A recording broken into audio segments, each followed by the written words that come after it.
to another episode of the Cellcast. Shorts. Joining me today is a man who, while he's never been to Krypton, knows what it's like to fall to Earth from space. Welcome, Nate. Hello again. And I am the man who forgot to tell Nate to introduce me, and I'm having to edit this in afterwards. I'm Drew. I'm sorry. I meant to say this is the one thing I forgot on my thing. And if I can stop this. Okay, can you stop it? Yeah, I can. I just had to back up. This is why you need a Jimmy in your life. This is why I actually need a checklist. yeah, a checklist would be good too. But hello, Drew. It's been a hot minute, and here I am. Who knows where at this point? Because Jimmy and I are still on our glorified fetch quest. So yes. I can say where I am right now, but by the time this episode comes out, I may be in a completely different part of the world. Yeah, who knows? Who knows? At this you could point. be in Atlantis for all we know. Atlantis, you never know. I could be hanging out with in search of the Titanic. Aquaman. Who knows? Well, I was thinking you might be in search of the Titanic.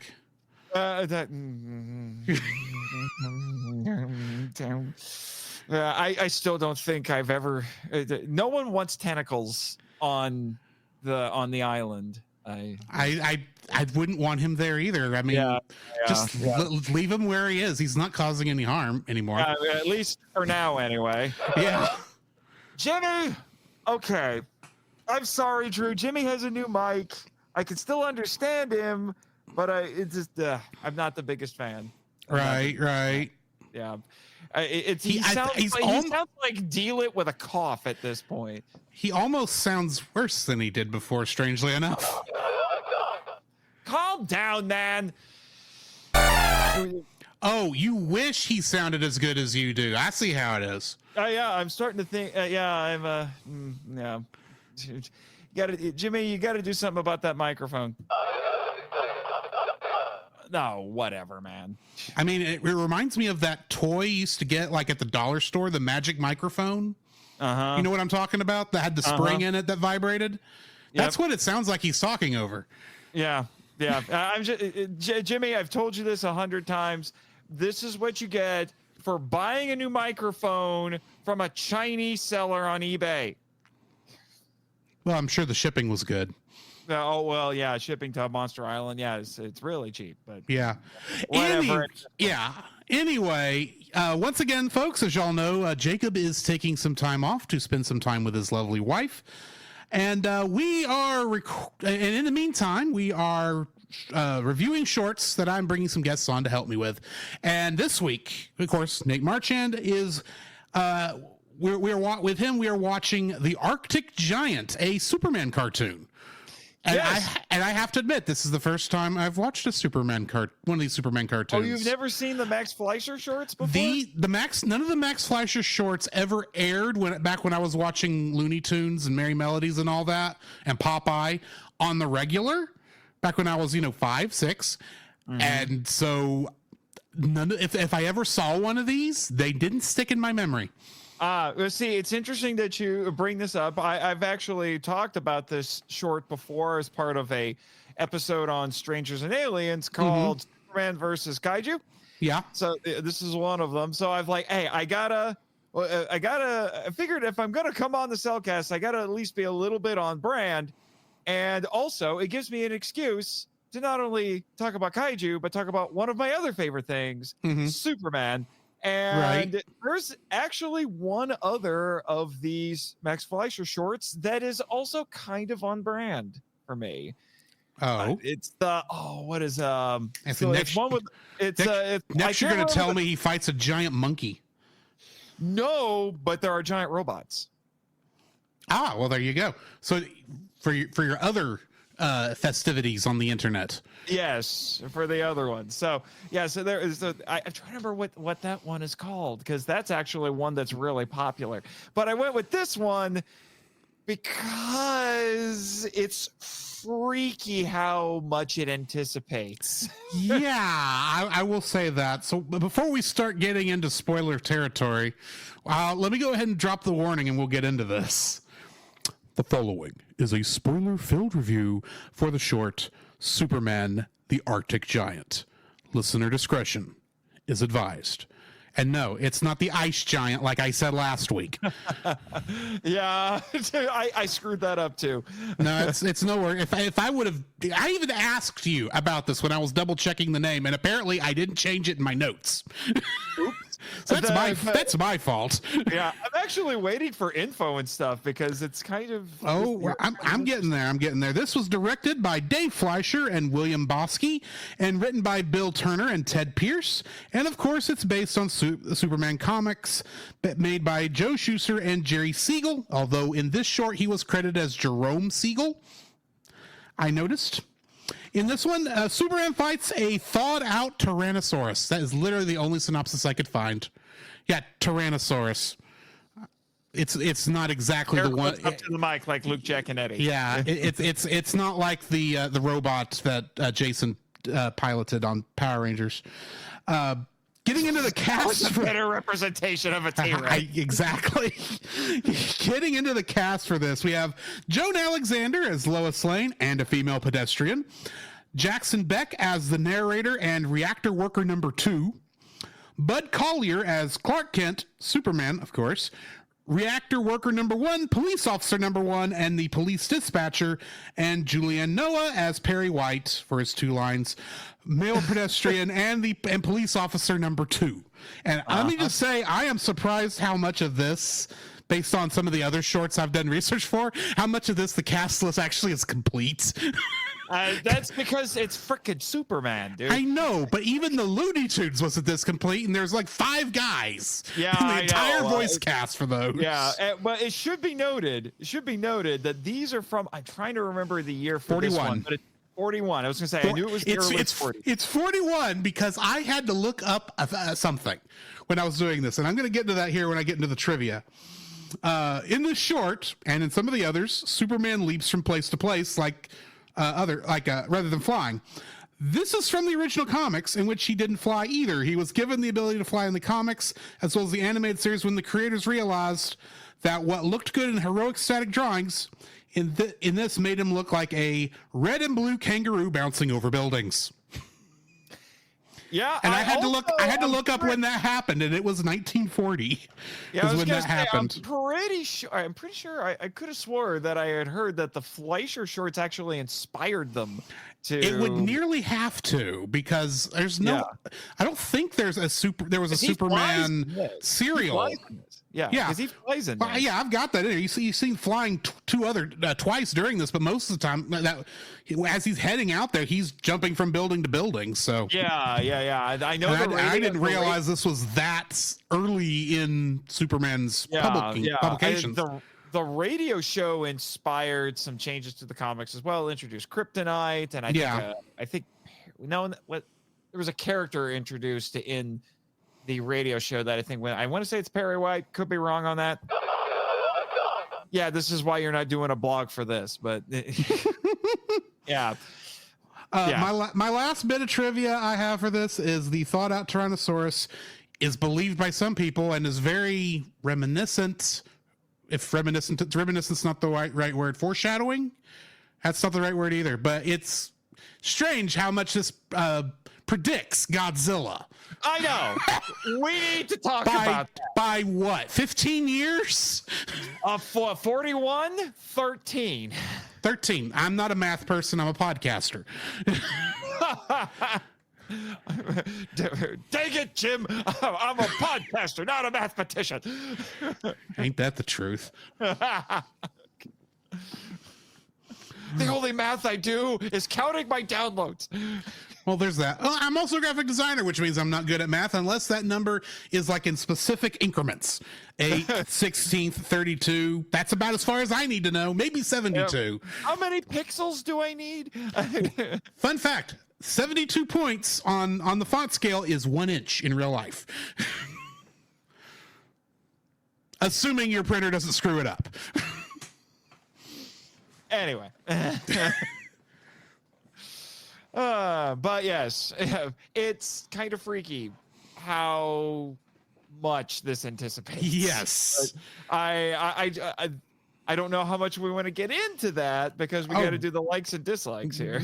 Well, if we don't hit what we think we ought to hit, we definitely can do some afterwards.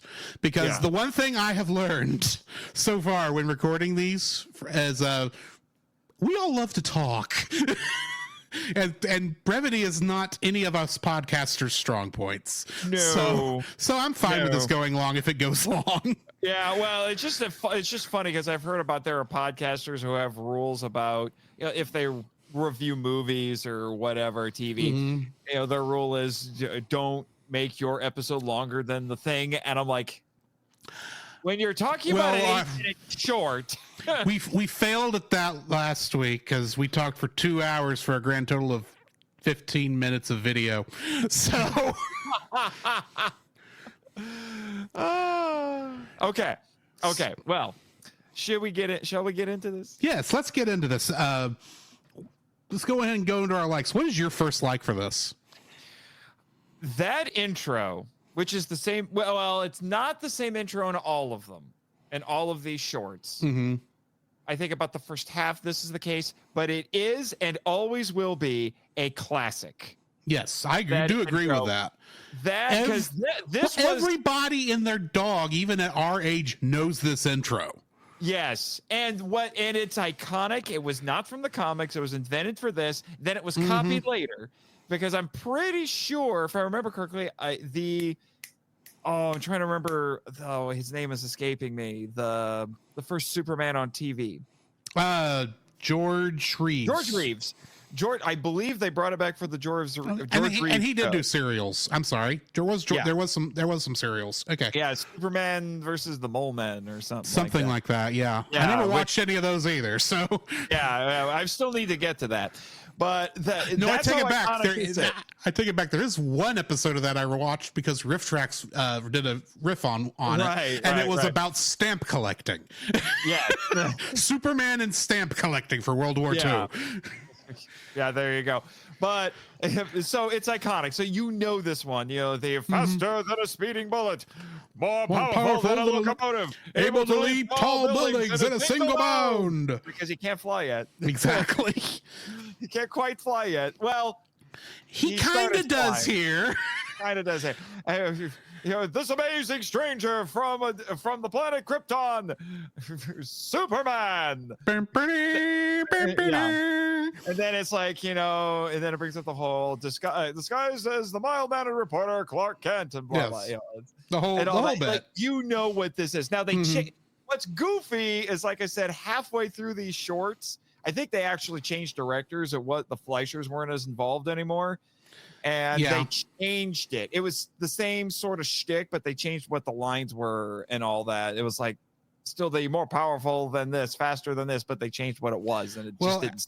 At some point, it went from being Paramount cartoons to famous films. Yeah. So I'm guessing one lost the license and went to some other animation studio. Yeah.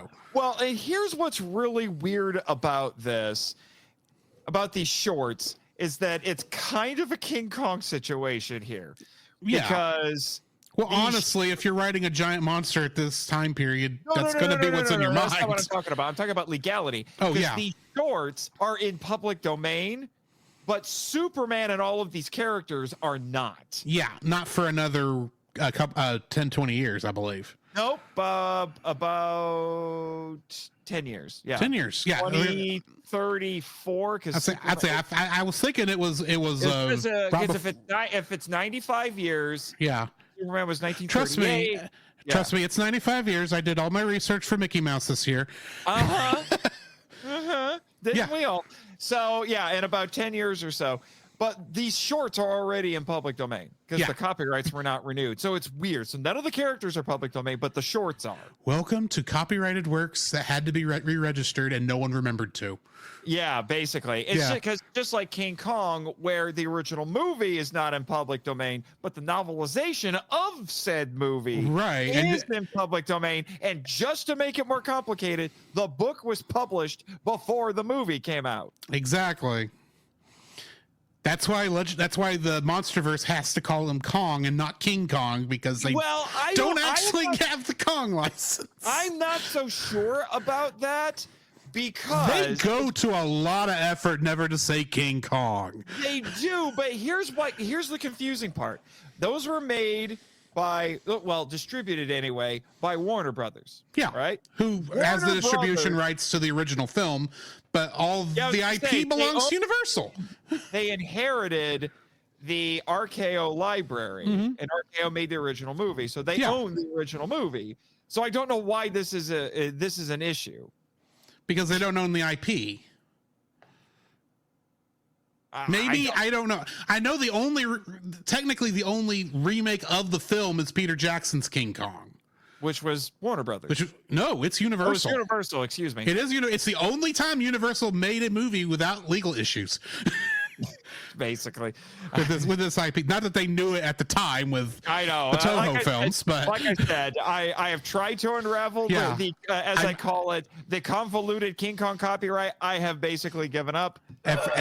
And so have you. Yes, I understand. Everything will be so much better in about 15 years. Yeah. But anyway, I just wanted to bring that. I just wanted to mention that. That's the weird thing about these shorts. But like I said, this intro, classic. Mm-hmm. I agree with that. It's just, there's no getting around it. It's like I said, it was recreated by the George Reeves show. Mm-hmm. The phrasing has been used constantly with anything related to Superman. Especially things like the faster than a speeding bullet part. There's actually a newsletter that used to be distributed by the Superman homepage. It was called the Speeding Bulletin. Nice. So, I mean, that's how ingrained it is. Mm-hmm. What's your first like?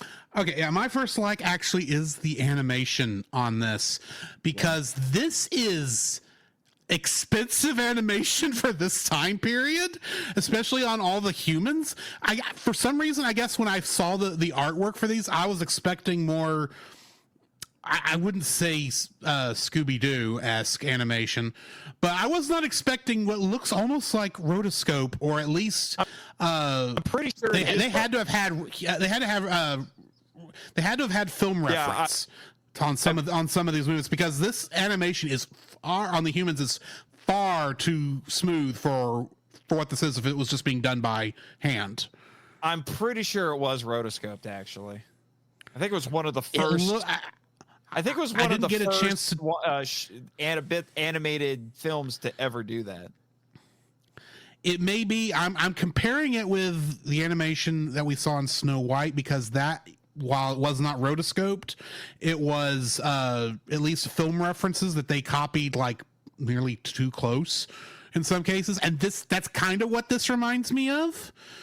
But the fact that there is so much of it, and for this 8-minute short that, probably, I don't know how many films it played in front of, but I can't imagine it was, I mean, Warner Brothers never did anything this fancy for their stuff except for maybe What's Opera Doc, and that's still is regular animated like a normal thing. So I'm pretty sure I just loved the animation in this. Yep. I think the Fleischer Studios was known for doing stuff like this. They made, or just having very fluid animation, because they also did the old Popeye cartoons. Right, and in Popeye, it's the good Popeye cartoons, as I called them as a kid. And I remembered that being there too, but that was still just cartoony enough that the rotoscoping, I don't think, triggers in my head. Mm-hmm. But this, because it's based on the Golden Era comic models, so I just appreciate how smooth this is for what is a popcorn short, basically. In terms of how it would have been treated when it originally broadcast, but showed in front of films as a short feature. Mm-hmm. For sure. But yeah, I actually had the animation as one of my likes, so I'm switching to another one. Go right ahead. So I'm switching to another one. So what's your second like? Since we're still on likes, I'll go with the one that I had to add, which is the voice acting in this. Yes, there's a lot of good voice acting. There's some really good voice acting in this, which is interesting because in a lot of old cartoons, it was more focused on, in terms of sound, it was more focused on music and to a certain extent sound effects, not as much on voice act. And this one, the voice acting is top notch. And the you mentioned him, the gentleman who voices Superman and Clark Kent, he actually him and I'm trying to remember if he was the same guy. I think he might have been the same guy who did the radio drama as well. But one of the things that he did that became very influential was he would change his voice when he was Clark Kent and when he was Superman. You can tell because when we get and this is iconic as well, the iconic's like, this is a job for Superman. And that's how he does it. Yeah. You know, he makes his voice deeper when he's Superman. And that line is where you can hear the switch. It's kind of subtle, but you can definitely tell what's going on. Yeah. My second like here is mainly around and I'm using the term Tyrannosaurus for the monster because that's the only name they gave us in the short. But the way he moves in this feels like he's got a lot of weight. Like he is actually a huge monster. Part of that is helped by they're animating on ones for him. It looks like that means it's updating every frame instead of every other frame. But he's moving so slow, especially as he's coming out of the ice. It feels like he's like gigantic. Because you watch some of these other times where they animate giant monsters. Even I would even say Hanna-Barbera's Godzilla does not have the weight and presence that this Tyrannosaurus has. But yeah, I appreciated how big it felt, and I assume when you're watching this on a big screen, it feels even bigger. Oh, yeah, I'm sure. I would love to see any of these shorts, honestly, on the big screen as they were intended to be seen. But speaking of the monster, I have something similar as a like, but it goes a little bit farther than that, and that is the sheer number. Here's where we can get into it now. The sheer number of kaiju tropes that are in this.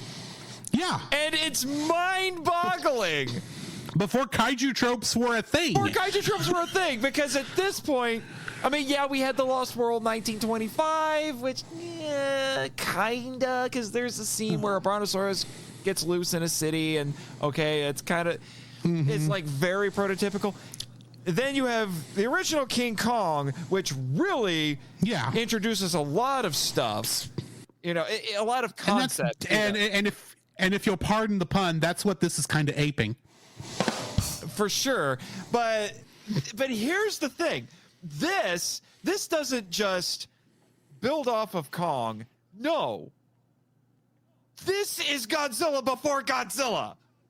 And every time I watch it, I'm like, why? It's Godzilla. I can't get over this. It makes you wonder if any of the people over at Toho watched this short as they were in the process of making Godzilla. I don't know how you could have, but because I have some podcast friends who get a little uppity about this sort of stuff. I've already told them, it's like, hey, we owe everything to King Kong at this point.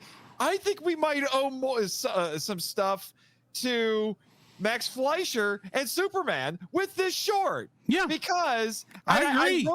I wrote it down. The number of Godzilla things that are in this is just ridiculous. First off, the T-Rex looks suspiciously like Godzilla. Yeah, with the bipedal stance, long neck, big tail, thick legs, and then. What else do we have in here? He's immune to military weapons. That was a Godzilla trope. He attacks and destroys a dam. So it's not just, climbing buildings or knocking corners of buildings and stuff off like in Lost World or King Kong. No, he's knocking stuff over, including buildings. Like he's smacking buildings and they're falling over, or knocking off chunks of them. Okay, this even predates the Beast from 20,000 Fathoms. That was 1953. Yeah. Okay, that was the other big inspiration for the original Godzilla. And then let me see. And then, then here's the one that's really crazy. The T-Rex walks through a bridge and it looks suspiciously like Godzilla 2014.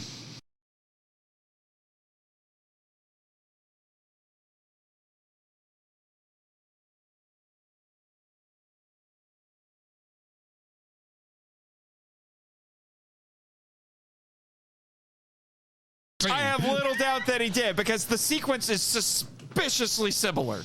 Like even the camera angles are freakishly similar. And then and it ends with the T-Rex going to a stadium. It's a sports stadium, and there are several. There are King of the Monsters. Yeah, I was gonna say there are several kaiju films that feature a stadium. Most notably, Does Lois Lane have the orca? I'm telling you. What I put down is like, you have Godzilla versus Mechagodzilla 2, where there's a baseball stadium that Godzilla trashes. You have Gamera Guardian of the Universe, where they try to set a trap for the Gauss in a stadium, and then Gamera shows up. He doesn't, and he makes a hole in the stadium. He doesn't wreck the stadium, but he makes a hole in it. And that's just the ones that came to mind. You bring up King of the Monsters 2019. It's just mind-boggling, and this was less than a decade after King Kong and more than a decade before Beast of 20,000 Fathoms and Godzilla. So I hate to break it to people, but you can thank America even more for what we got later, especially since so many Godzilla tropes, so many classic kaiju tropes are in this short. There are only so many coincidences. It's so that you can stomach and not actually be connected. The T-Rex even has spikes on his back. Yeah. Granted, I don't. At the time when this was made, I don't think they had an accurate idea of what a Tyrannosaurus looked like. This is definitely not anything close to it. I'm saving that for dislikes. Okay, I'm saving that for dislikes. But I mean, the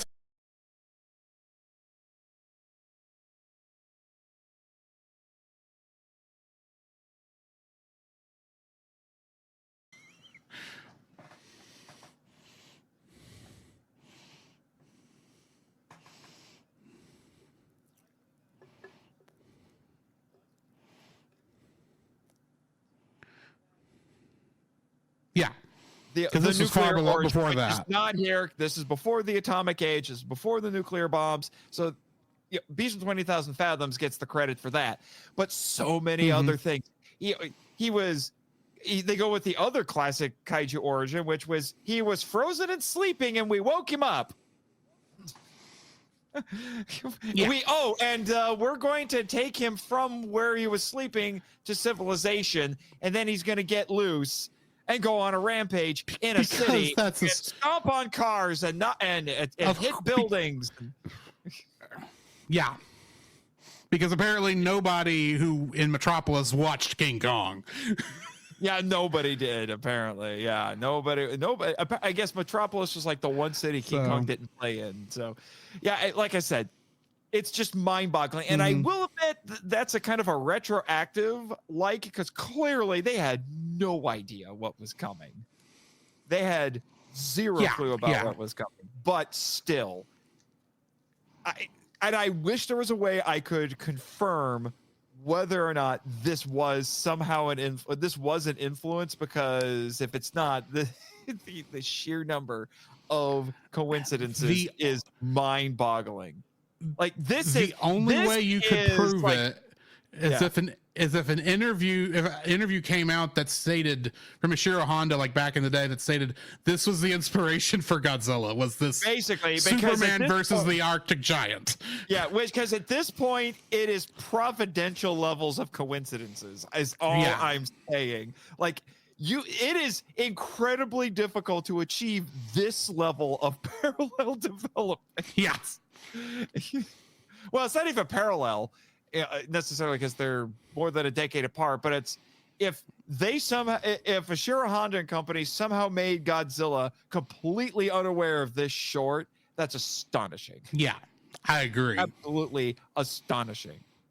So anyway, what's your next? My last like for this is the Art Deco design work seen throughout all this. I know that's kind of what Superman was has always been drawn that way, but where it really shined to me was when we were looking at those refrigeration units, keeping everything, and I just remember the silhouette of that reminded me of like an old propaganda poster from this time period of like engines going and a worker, pushing a lever down, and I'm thinking, oh, that looks so cool. And then you actually get to see, and then you realize you're watching this being animated, and it actually has to come to a stop.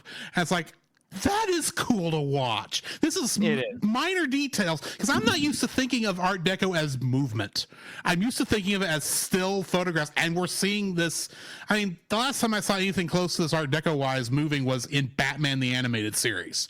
I was about to say, and I don't even consider that pure art. I don't even consider that pure Art Deco because it's obviously aping this era. I was going to say, Bruce Timm took heavy inspiration from these Mike Fleischer shorts for all of the DC stuff that he worked on. Right. Especially Batman, especially Superman. Right. But seeing this from the era of the Art Deco movement itself, I was just so blown away because this is right around the time it was at its peak, I believe. So yeah, I just love the Art Deco design seen throughout all this. Even though I'm not really a big Art Deco guy, I prefer it to a lot of other things in this time period, but and a lot of things after this time period, if we're being honest. But Jimmy brings up a good point. We have a friend who's a lawyer who claims he was alive when this was all going on, so I'm sure he's a huge fan. I'm sure he is. I'm sure he is. I wonder if he ever got to fight with Superman. I'll ask him. All right. We all know how that's probably going to go. Oh, yeah, but I'm just curious. Yeah. Apparently he was friends with the Rocketeer, so...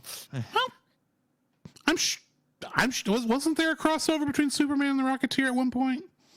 I don't know. Or am I misremembering?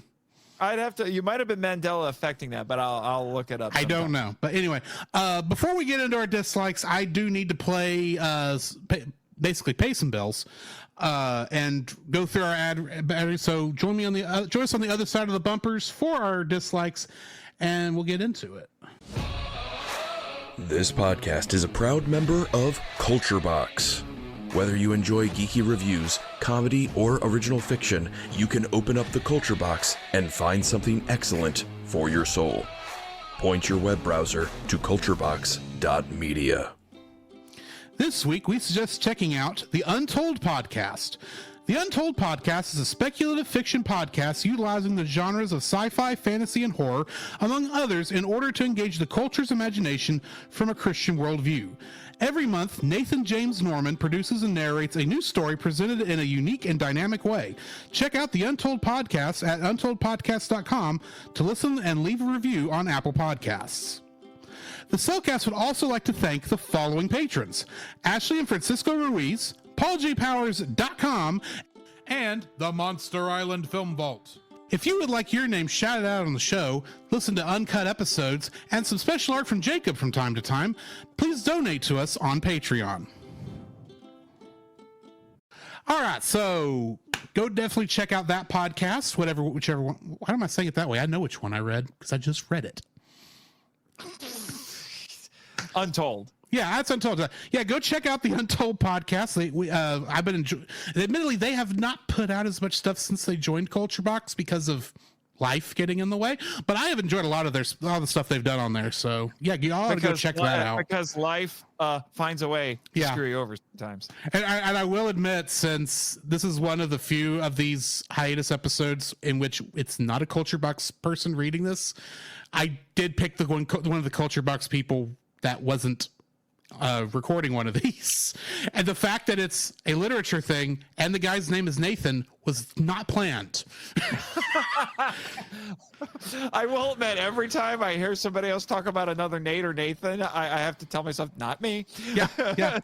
So anyway, he is part of the Nate collective, but he is not me. Right.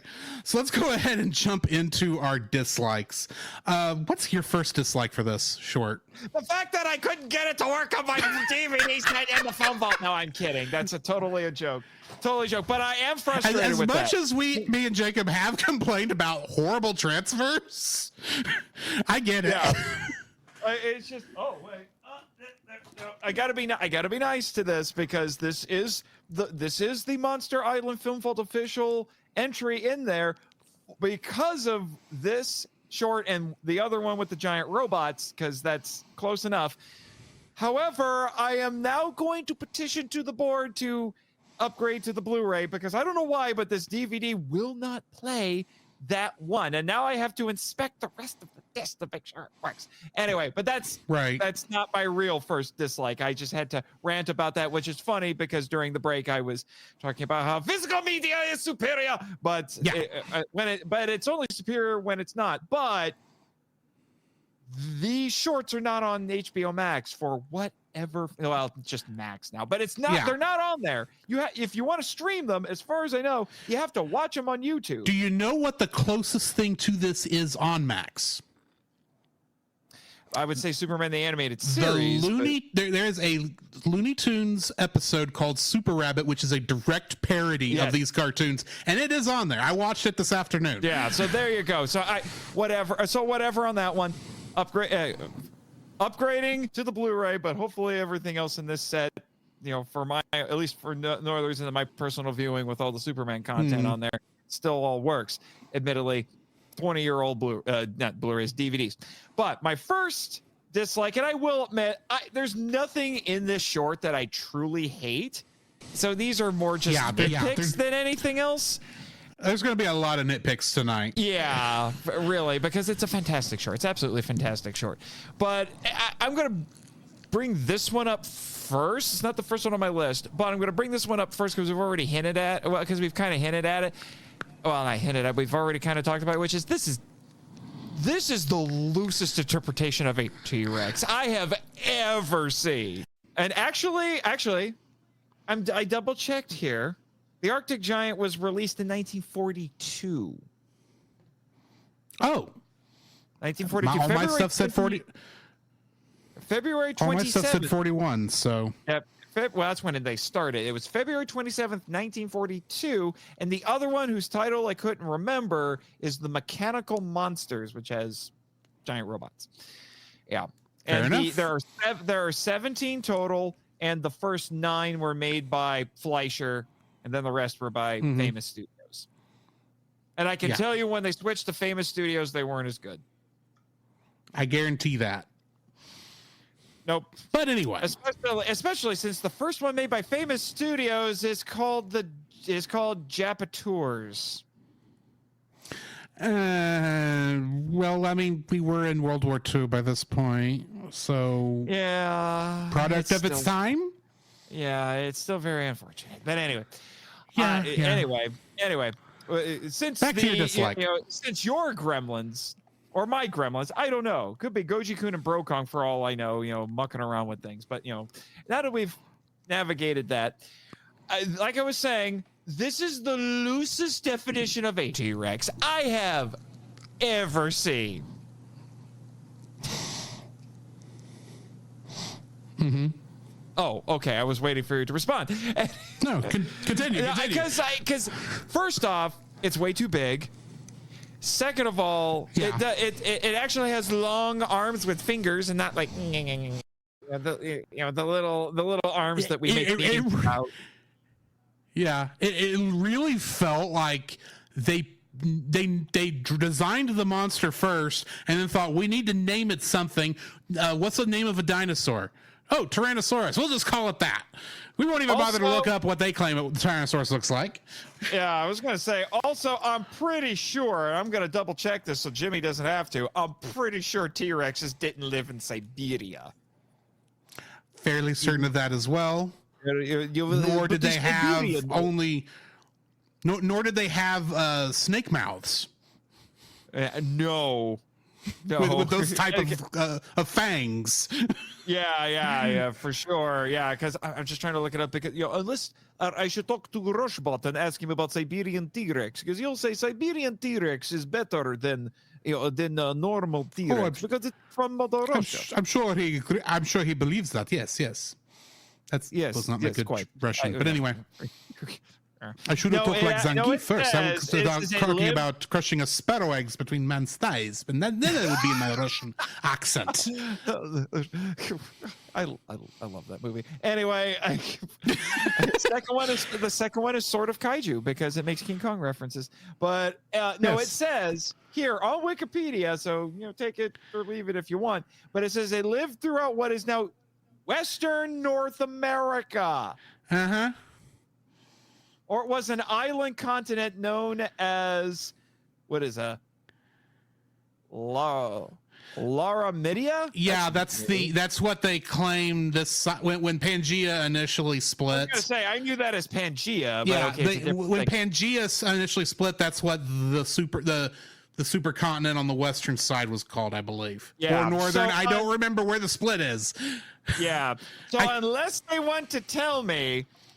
Unless this thing really, unless it's just based on out-of-date scientific information, or they just made it the heck up. And that's very possible because I have no idea what in 1942 they thought dinosaurs looked like. So, well, no, I'm not talking necessarily about that. They clearly took creative license because the dinosaurs in King Kong look more scientifically accurate. True.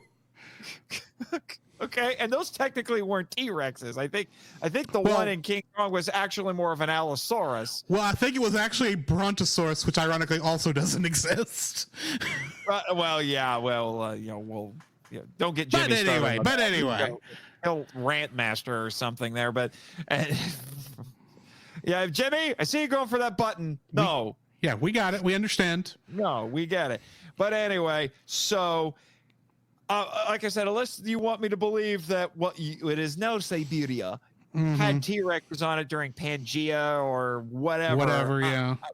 They clearly, the initial idea is giant monster frozen in Siberia, and then I think they just tack the T-Rex on there because it's only visually described as a T-Rex. None of the dialogue calls it a T-Rex. It's only written as Tyrannosaurus.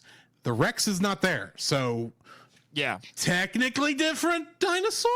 I don't know. I mean, there was a time when they were claiming that there were actually 3 different Tyrannosaurus dinosaurs like in the last couple of years, but they've since gone back on that. So yeah, well, that just sounds wild to me. But all of that but like I said, none of the dialogue refers to it as such. It's just the monster. Yeah, and that's all it really needs to be. That's all it needs to be. So, but I think they wanted to give it some sort of a dinosaur name, and I think they probably saw a picture of a T-Rex and said that's close enough. Yeah, because how many people are going to know what a Tyrannosaurus looks like in 1942? Yeah, well, because the other part of, and I'm sure this was another part of like when someone was pitching ideas for this, and some guy said, giant frozen monster in Siberia gets brought to Metropolis. They're like, well, why would it be brought to Metropolis? Oh, they're going to put it in a museum. Yeah, we're gonna Indiana Jones this and put it in a museum. And so I guess that's when they're like, well, then if it's gonna be in a museum, we got to give it a dinosaur name. But I'm just sitting here thinking, I can see that if you're trying to detail up your environment, especially since that shot is used so many different times throughout this short. So but in the lead up. Yeah, but I'm still sitting here thinking to myself, who in their right mind decides to take a giant ice cube with a kaiju in it and put it on display in a museum? I would think a lab might be a better option for this. Not to mention, according to the intro, they specifically built this wing for this thing. Yeah. I'm like, did It's they like, just how assume it was rich dead? is that? No, they didn't even think it was dead. They actually said if it gets warm enough, it'll wake up. That's why there are warning signs on this thing and an alarm bell. Yeah, actually, But- which is why I love the levels on the temperature gauge, where it's like, like freezing, blah blah blah, and it goes all the way up to danger. Like I wrote down Danger, Will Robinson. Danger. Danger. Random tangent. My mother got a hold of me recently and told me that she has been showing the original Lost in Space, which is one of her childhood favorites, to my nephews and my niece, who are all like, it's like they're like ages 3, 5, and 8, and somehow it's holding their attention. I'm amazed. It can. Yeah. Good entertainment is good entertainment no matter when it was made. Exactly. But anyway, so the temperature gauge says 0, freezing, melting, danger, which almost, to be honest, I think was meant to be a little bit of a joke. It's like a little bit of that, of the comedic side of Max Fleischer Studios coming out. Yeah. But yeah, so the loosest definition of T-Rex ever. So mine is similar, and that's the fact that this big block of ice, melts entirely too fast for this. And I know that even if you have, like, if this is supposed to be taking place over the course of a couple hours, which is still too fast if we're being honest, this doesn't really feel like we lose tension how fast this thing melts. Maybe minutes. I'm reading. Yeah, I know it's 8 minutes, but do the thing where, oh, it's melting, and you show a clock, and the clock, and that's where you use the shift, and you come back, and it's, I don't know, so it gives some tension. I recognize you only have 8 minutes to do this short, but man, it's like, wow, they had no time to stop this thing from melting at all, and surprisingly, this much ice is melting, and there's no flood. Yeah. Well, also, let's not forget, this whole thing happened because one guy couldn't keep track of an oil can. That man is fired. I would say that is like the subject of every safety PSA I have ever seen. Not putting your tools back where they go. Can you imagine the safety films that they made, and showed in Metropolis for like years after this guy? And it's like whatever you do, don't be like Ted, who didn't realize that the oil can would shake off into the gears. That he was sacked and then fired. I need somebody to do, like, do you know the riff track short Shake Hands with Danger? Oh, yes, I do. I need that scene at the end, the do shake hands with danger thing to go off, because that's what it's going on. Yeah, because they'll be like, look what Ted's mistake led to. Yeah, millions of dollars in property damage, and the museum having to give up its prize dinosaur to the local zoo. To the local zoo, and I'm pretty sure that not T-Rex has since been moved to Monster Island because, of course, I don't know how that zoo was able to contain him. But where was the money for this museum in this town in the first place? Yeah, I have never seen a museum that was so rich it could build something to hold a giant refrigeration unit holding a giant T-Rex, build a new building for it, and then be able to pay the electrical bill. This is Metropolis. It was funded by Lex Luthor. But he was still a criminal mastermind at this point. He was not a businessman. LexCorp did not exist yet. I do know some superhero history. I just had to throw it in there, but that didn't happen. He didn't become a businessman until the 80s, I think. I'm just saying, this guy Ted is the whole reason this happened. Why dam nearly got destroyed, and Superman had to plug it up with a hole. I mean, not a hole, plug it up with a rock, and then the bridge gets destroyed. Good thing there was good thing there was a rock close at hand, because he didn't have to go far for that thing. I'm just saying, Superman wouldn't have had a job to do if not for Ted.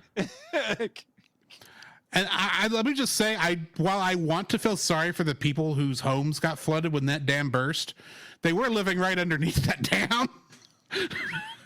That wasn't the safest place to live, even if there wasn't a giant monster stomping around Metropolis.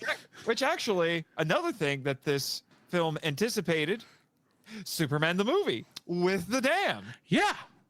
So, I mean, anyway. So, yeah, the ice melting on this in like 2 seconds, even though I'm fairly certain this is supposed to at least be over the course of 2 hours, even though they do nothing to give you this other than, oh, yeah, surely this didn't melt in 2 seconds. And you just get the little, like you said, yeah, it's like, of course, that's fine. I'm gonna say, of course it did. I would care less about it if this was like a Looney Tunes thing or Popeye, because that you expect goofiness, but this is semi realistic. I mean, it is Superman. It's more but you know what I mean. It's more grounded. I was gonna say, it's weirdly enough, this is more grounded than Looney Tunes. It's still pretty wild. But what I was trying to do the obvious joke, quoting Airplane, which I was going to say, yeah, of course it did, and don't call me Shirley. But the joke. Oh, sorry, I didn't let you do it. I apologize. No, it's all right. It's all right. But my second dislike. I didn't even realize I said Shirley. My second dislike is kind of similar, and I'm going to be honest, it's a nitpick, but this is something that, depending on the piece of kaiju media that you watch, it's just an issue that happens, and that is this thing's size is incredibly inconsistent, because in the museum it looks like it might be 50 feet, maybe 100 at the most. It suddenly gets outside and it's 500 feet tall. Right. But and then it shrinks again when you get back to the stadium. Yeah, and then but when it gets to the stadium and has a more direct fight with Superman, he's more like 100 feet tall at that point. But but then he's like I said, he's like 500 feet tall when he crashes through the bridge. The size is all over the place, because if anyone wants to know, because kaiju fans are obsessed with stats like this, if anyone wants to know this thing's height, what nerd isn't? But I would if you look up this thing's height stat, it just says recommended for drama. Whatever recommended for drama. That's all it is. It means it's as big as the plot demands. Yeah, basically, as big as the plot. Well, not even big as the plot demands. It's just it's as big as the shot demands, because it changes from shot to shot, and very dramatically. I mean, let's face it, we both know that all these dislikes are nitpicks, because we all know that you're not supposed to care about this stuff. You're supposed to just enjoy the short for what it is. But anyway. Which I do. I do also. But we have to come up with something we don't like, and we are both digging. Yeah. But here's the thing. This is a common practice. Yeah, the Japanese kaiju films are known for being more stringent when it comes to these things, scaling. But in the original King Kong, it happened because Kong is actually bigger when he's in New York than when he's on Skull Island. I think he was like 18, 20 feet tall, somewhere around there on Skull Island. But in New York, because of all the buildings, he was scaled to be 25. Yeah. And there are kaiju posters where the scale's all over the place. Like there's infamously a Godzilla versus Megalon poster where Godzilla and Megalon, because this poster sits upon a throne of lies. I know which one you're talking about. They are fighting on top of the World Trade Center, which makes no freaking sense. I know. They're not in New York. B, I don't think the World Trade Center was built when they made that movie.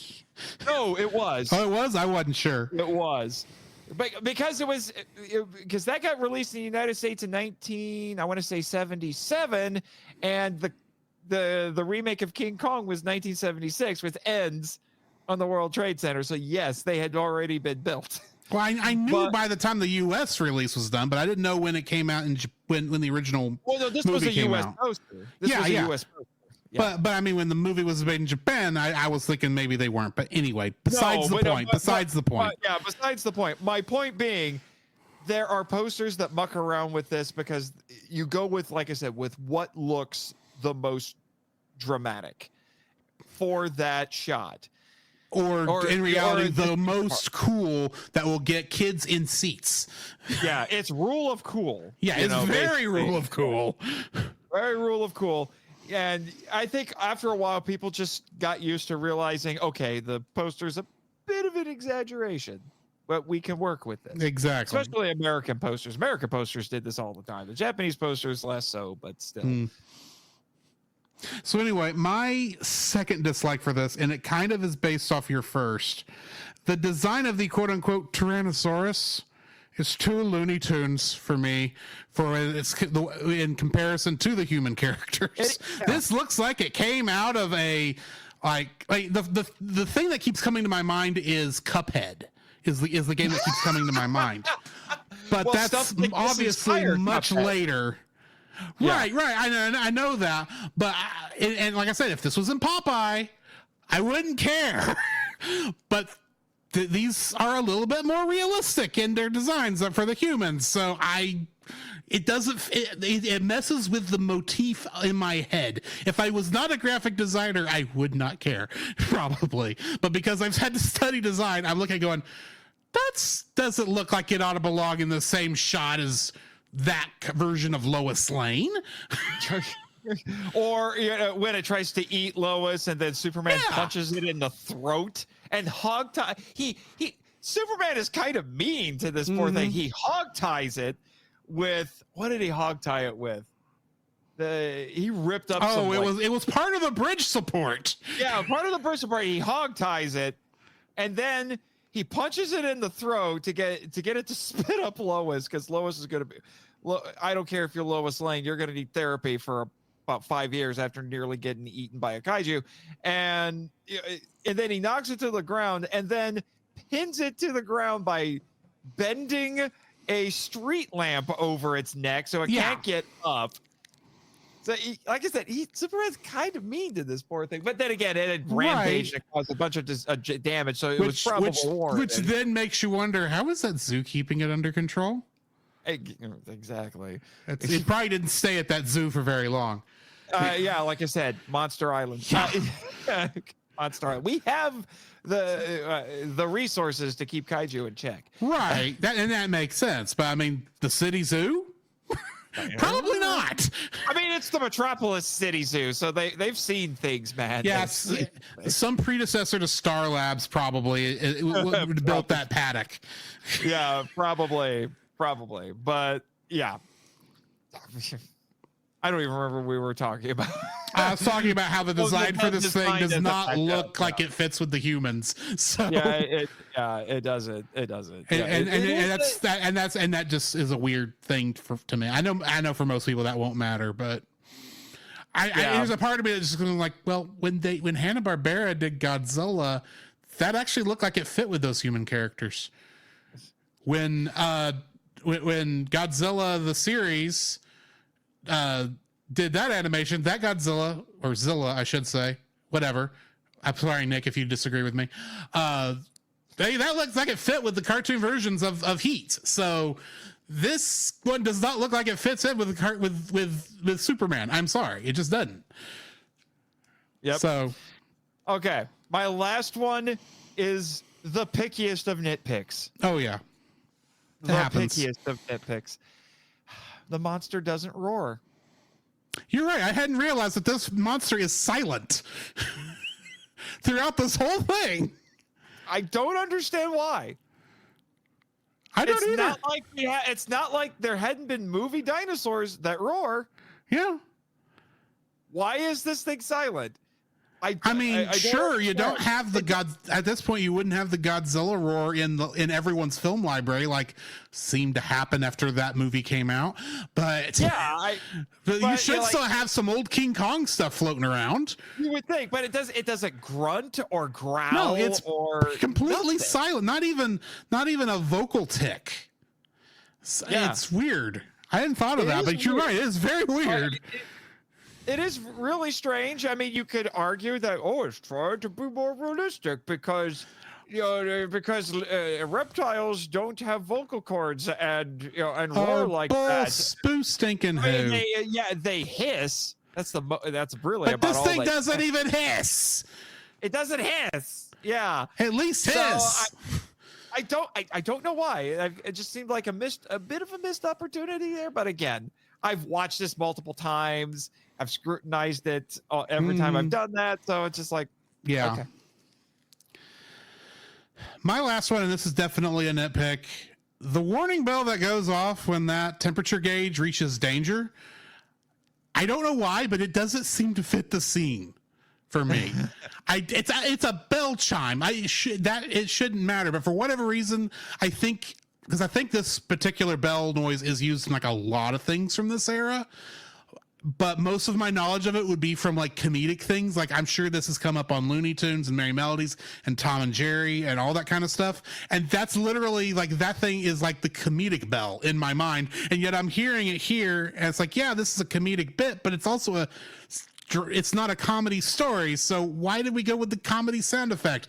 I'm reading too much into it. I'm well aware, but it seemed to, it's like, could you gone with a different warning bell? I don't know. Again, yeah, it is what it is, and we're talking about sound design here, so yeah. It's no sound and maybe wrong sound. Maybe, and plus, let's face it, if you have this in your library and it's easy to get to, which I'm fairly certain it would have been for Paramount at the time, Fleischer at the time, you use the one that you can get a hold of fast. So, and that's probably what it was, but it just. If we're talking about things, it's like that doesn't sit with me well. And admittedly, I watched this short 3 times to kind of get a feel for what was going on with it. And that was one of the things that stuck out every time as not sitting well, along with ice not melting too freaking fast.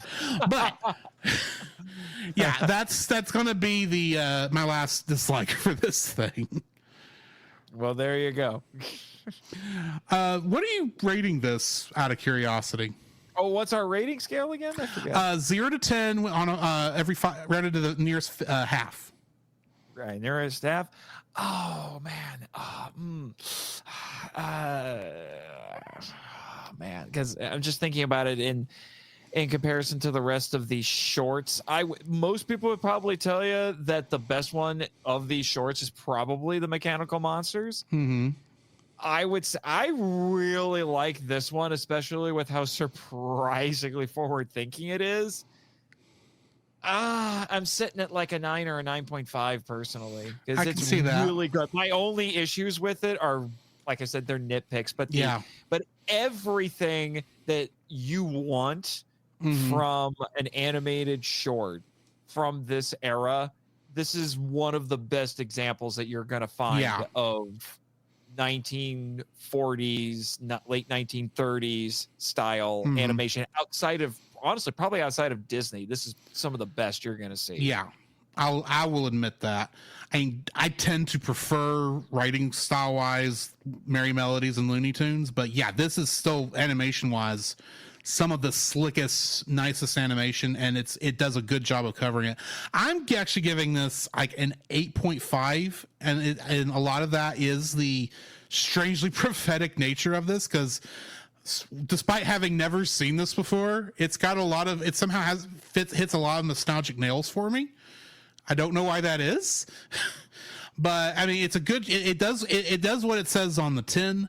It's a good. It doesn't hold. It's a great Superman fight. You don't have to. It doesn't need a deep story, which I think works well for it. I mean, yeah. The only thing I'm really knocking it for is, I don't know. Maybe it's just too short. I don't know. Maybe. But like I said, but I don't know. I don't know what you do to lengthen it, because even my wish for the ice to take longer to melt is not something I would do to make it longer. So but it's not just this weirdly prophetic things that it does. It's also, and admittedly, this is something that all of these shorts did, but all of the things that just became iconically Superman. The fact that he flies to a certain extent in this, the opening, and the voice acting, like everything, that's par for the entire series of shorts. I will say that, but like I said, the propheticness of it is just astonishing. So yeah, that's going to be it for our review here. Next is supposed to be shameless self-promotion, but if you've got anything to add for Jacob and Ashley, you are free to do so here. Oh, congratulations, Jacob and Ashley. I'm glad that I was able to fill in for you guys. Well, for Jacob, because I don't know if he's going to drag the wife onto the show yet or not. I don't know if she's ready. She has gone and watched a movie with us, which, let me tell you, as the one without the dates, felt awkward. But all of it, so, anyway, congratulations, Jacob. I wish you could have been here to talk about this. But you got more important things to do, starting a new life in a new family and all of that. And I wish you and Ashley great Godspeed. And also, if do it at the wedding, man. I hope you did this at the wedding. I debated. Test the frog theory. Test the frog theory. I will admit, as best man, I was tempted to bring this up in the reception, but I am not doing it. I need to know if it works. I'll remind Jacob of this. We'll see if he does anything. Yeah, I'm just saying, I need to know. And hey, you got a congratulations from Jimmy from frickin' NASA. That's worth its weight in gold right there. Exactly. Of course, he's got a new girlfriend too, so. You don't remind me. Anyway. Yeah. Before we leave, shameless self-promotion. Where can we find you at? I mean, it is your spiritual gift. Yeah. Yes, it is. I don't know how. Some people will be like, "You can't be a spiritual gift. It's not in the Bible." Well, you tell that to Jesus, because he gave it to me. Anyway, so obviously I am here because I am the host and curator of the Monster Island Film Vault, the podcast seeking entertainment and enlightenment through tokusatsu. Once again, I would like to say, Drew and Jacob, thank you for being such generous patrons on the show. It is much appreciated. And if you're into things like kaiju in particular, also tokusatsu, and you want to learn more about the films, we're a film appreciation podcast, and I do research on the history and culture behind all of those things to put them in their proper context and enhance your viewing. Because let's be honest, especially when you're looking at foreign or classic films, or in this case, a lot of times both, a lot of stuff will go over your head. But when you know a bit more, you get a little bit closer to what the original audiences knew. Your viewing becomes just that much better. And then also, if you enjoy Japanese superheroes, and Drew, you have contributed to this madness. Yeah. You always call me a co-host. I call it extended guest hosting. That's basically what it was. You walked into it because you're just like, hey, if you need a co-host for any of your remaining episodes, I volunteer. And I'm like, and you're coming on for all of them. It was one of those things where I looked at your post announcing, Travis having to step down, and go, I would hate to be in his position, have to record all those episodes by myself. I will at least offer to give a hand. Next thing I know, I'm finishing the show. Yep. So Henshin Men, a podcast about the appreciation of Japanese superheroes and their high-flying and eye-kicking adventures. So it was focused mostly on the original Kamen Rider. It's branched out and talked about a few other things. I'm trying to get really just one more main episode out for it to get it all wrapped up. I've been looking at some other things, mostly Kamen Rider related, to get us to 71 episodes, because Kamen Rider started in 1971. And if you're looking back at his thing right now and wondering, why is he talking like that's in the future? That happened months ago. We're recording this far in the past. So yes, quite. All right. Yes. And also, because if I don't bring it up, My co-host will yell at me. But the Power Trip, a journey through the Power Rangers franchise, which you have also been on. Yes, I have the Nate Marchand hat trick. I was gonna say you've got the Nate Marchand hat trick at this point. You have been on all the shows. If I'd been a little faster and getting into kaiju and got on and guested on Kaiju Weekly, then I'd have the full thing. But I'll have to put up with what I got. No. Michael had 2 shows. Oh, well, then never mind. I wouldn't have gotten on that one either. Yeah. There are only 2 people who have achieved the Hamilton Marchand hat trick. Only 2, and it's probably only ever going to be those 2 at this point. Right.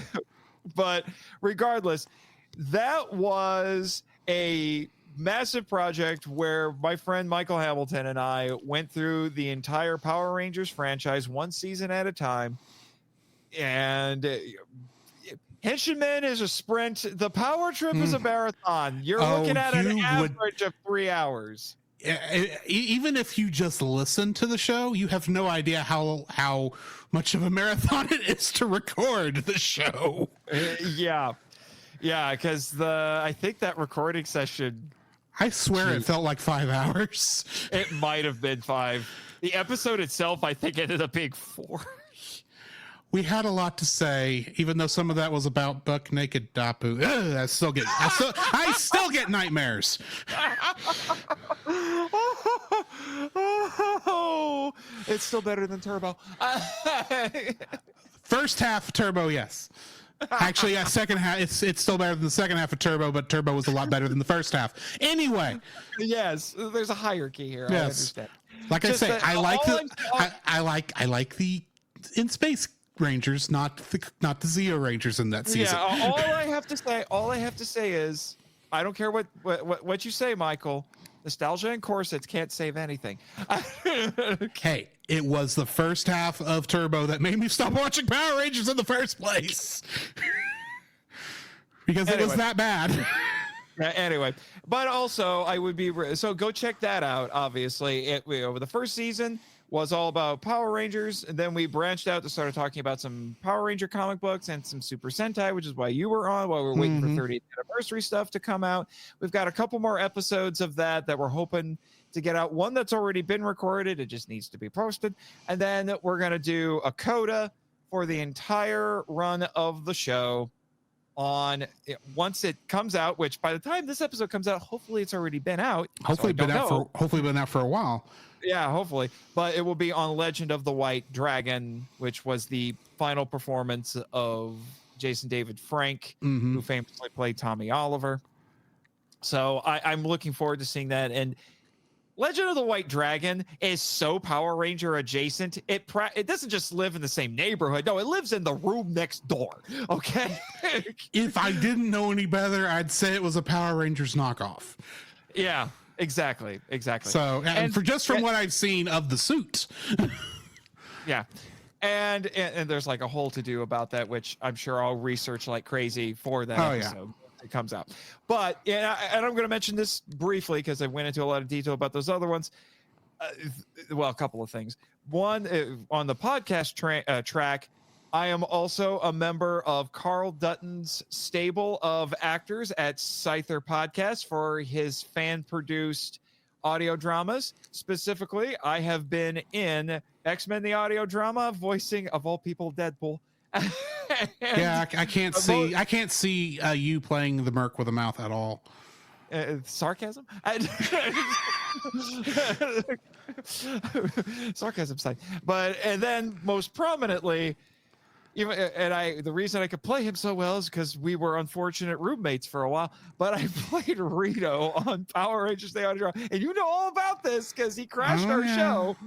Yeah. You were on the film, your Patreon episode. I'm well aware.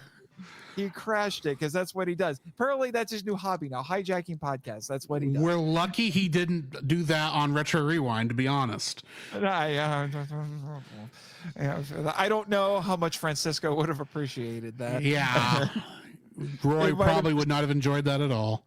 Yeah, I think they just would have been very confused. Probably.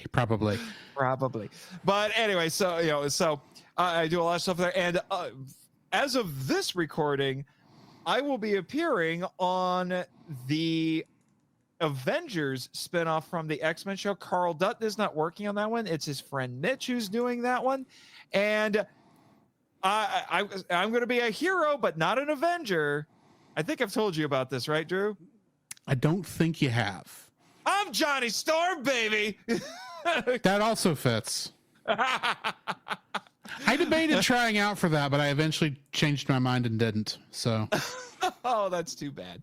I don't know. Maybe I'll do it at a different time. I don't know. Yeah, I didn't have the time to record it. That's what it came down to. Yeah. And also, I'm a writer. I'm a published novelist. It got some nonfiction books in print as well. Go check out all of that stuff. Find some more information on my author website /blog, nathanjsmarchand.com. Yes, I have 2 middle initials, and I needed to use them because nathanmarchand.com was already taken. I'm gonna find that guy. I was wondering if you were going to do that.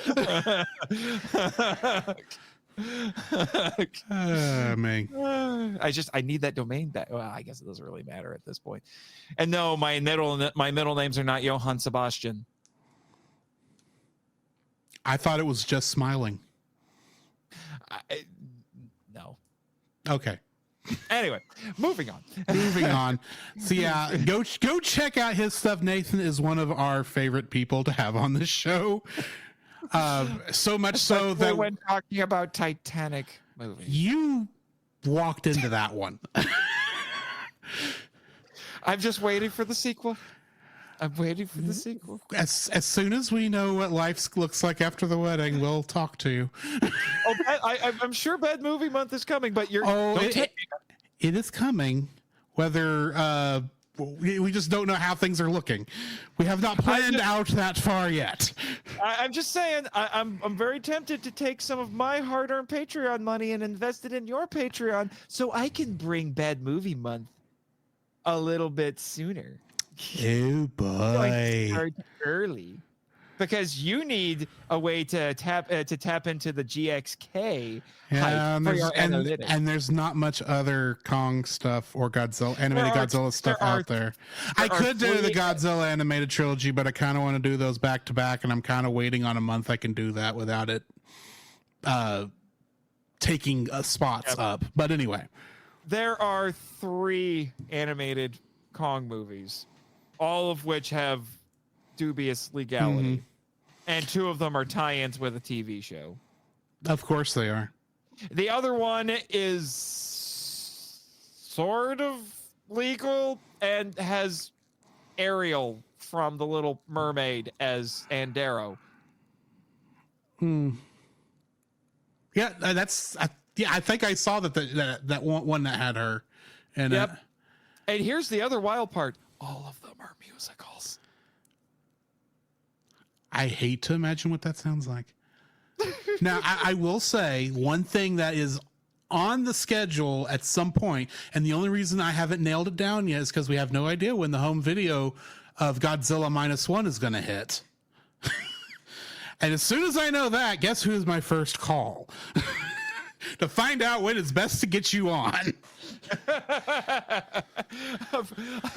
I am quite the go-to for -1. I get a lot of invitations. If I could have gotten Jacob to the theater faster, but unfortunately our schedules did not align over the course of the past 3 months for movie viewing. 6 weeks. I know. 6 weeks. And then he had a 7th because it was gone for a week, and then the black and white version came out. Dude. If we had time, we would have done the boy and his heron. That is that too. For Cellcast, that would have trumped Godzilla -1. Obviously, and we didn't get that. We didn't get a reaction on that. So, which is too bad, because I did see that one. You could have had me on. But well, it would have been a reaction, so it's not a full review. And the way we do that, we actually record the day we watch it. So yeah, I will say while our thoughts are fresh. Yeah, I will say this: most esoteric, that Studio Ghibli, most esoteric Miyazaki movie I've ever seen. From what I saw, it looks like it was doing what Disney's Wish was trying to do but failed at. So, admittedly, I still haven't watched Wish either. So that's all beside the point. Yeah. Next week, we're going to be I'm going to be joined by Kirk and Andy of the Rushmore Show, and we're going to be looking at 2 Pixar shorts, namely Lava and Boundin'. So definitely join us next week for that. Before we go off on any more tangents, as we are most likely to do, I do need to go ahead and put a stop on this train. So guys, in the meantime, this has been Drew. And Nathan. And Jimmy. And we'll catch you in the next frame. You can follow Jacob on his Facebook at Jacob B. Heron. His Facebook page, Jacob's Daily Art Corner, where he tries to draw each and every day. His Instagram at Jacob B. Heron. His Twitter at Jacob Heron. And his Letterboxd at Jacob Heron. You can find Drew on Facebook at Drew Dodgen. His Facebook page, Drew's Photo Bin, to see his photography. His Letterboxd page at GGeorge759. His Twitter at GGeorge759. And Instagram at Drew Dodgen.